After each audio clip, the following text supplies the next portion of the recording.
Suppose it's Friday and you're sitting down for your Logic 101 class. Your professor has an announcement. She says, there will be a surprise test next week, meaning you won't know in advance on which day the exam will be given. One of your classmates speaks up and objects that it's impossible for your professor to follow through on her threat of a surprise test. But the professor doesn't seem too bothered. Why is that? Let's treat each day as a block and suppose that the class meets on Monday, Wednesday, and Friday. If we make it to Thursday without a test, well, then we know that it would have to show up on Friday. Since we know that the test would have to show up on Friday, then it wouldn't be a surprise. So the surprise test won't happen on Friday. If we make it to Tuesday without a test, well, we've already reasoned that the surprise test can't be given on Friday, so we'd know the only possible day for a test would be Wednesday. But now we know that, so a surprise test on Wednesday would be impossible. Similarly, over the weekend, we're going to be doing all of this reasoning, so we'd know that the test can't be on Wednesday or Friday, leaving only Monday. And by knowing this, we reason that the test can't happen on Monday either, because then it wouldn't be surprising. So it seems like a test can't happen at all. Unfortunately, this gives the perfect opportunity for us to be surprised if we show up and there is a test on the desk any day next week. This is a paradox.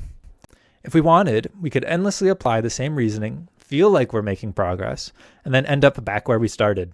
If we wanted, we could endlessly apply the same reasoning, feel like we're making progress, and then end up back where we started. If we wanted, we could endlessly apply the same reasoning, feel like we're making progress, and then end up back where we started. Because this paradox fundamentally revolves around whether or not the students know when the test will be, this is an epistemological problem.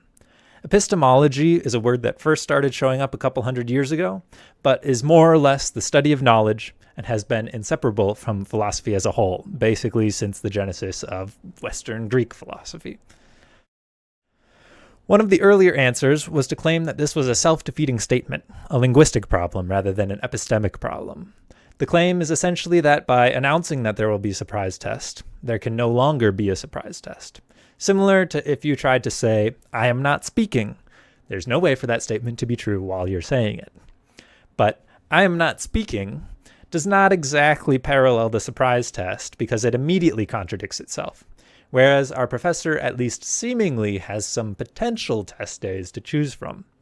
And for anyone who claims this, we still imagine that they would be surprised if a test were to show up on a particular day.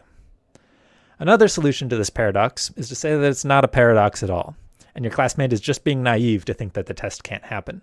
If we imagine from the teacher's perspective, the biggest issue is what reasoning can be applied on Thursday. If we get to Thursday without giving a test, the students will expect a test on Friday. But by expecting a test, they should not expect a test. If we agree that there's no paradox at all, then we as the professor can rest easy at night giving them a test on any day and just choosing at random and not caring what they think the day before. If you're a professor and you do this, please just say there will be a test next week and avoid us the ride on the treadmill of epistemic suffering. Please and thank you. Meanwhile, onto something a bit more explosive. The final primary response to this paradox comes from Quine, who basically argues that we need to separate what is known from what is believed.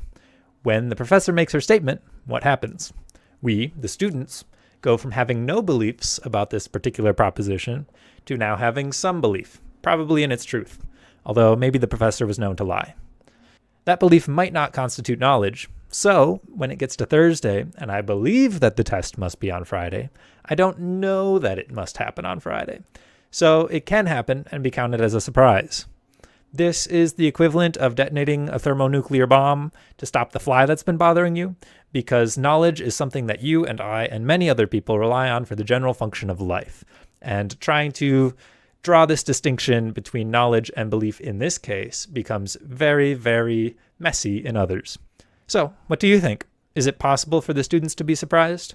Is the teacher even saying a coherent sentence when she introduces the test? Leave a comment below, and while you're at it, press a couple of other buttons too. But truth, knowledge, belief, and imagination will have to be a topic for another time. So make sure to think about what you think about.